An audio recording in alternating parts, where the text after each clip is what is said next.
हर महादेव। जय माता रानी की जय।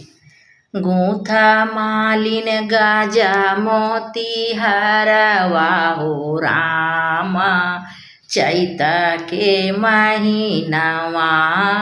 गूथा मालिन गाजा मोती हरवा हो रामा, चैत के महीनावा। कौन सूते गूथे मालिन बेलिया चमेलिया, कौन सूते गूथे मालिन बेलिया चमेलिया।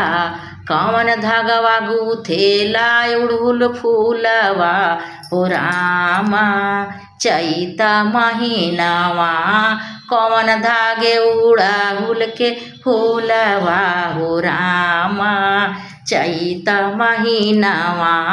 गूथा मालिन गाजा मोती हरवा हो रामा, चैत महीनावा। रेशम धागे गूथेली बेली चमेलिया, रेशम धागे गूथेली बेली चमेलिया। कांचा सूते गूथे उड़हुल फूलवा हो रामा, चैत महीनावा। कांचा सूते गूथे उड़हुल फूलवा हो रामा, चैत महीनावा।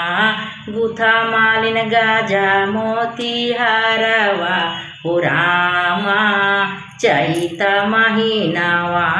मैया चलली मालिन के भावनावा हो रामा, चैत महीनावा। मैया चलली मालिन के भावनावा हो रामा, चैत महीनावा। जय माता रानी की जय।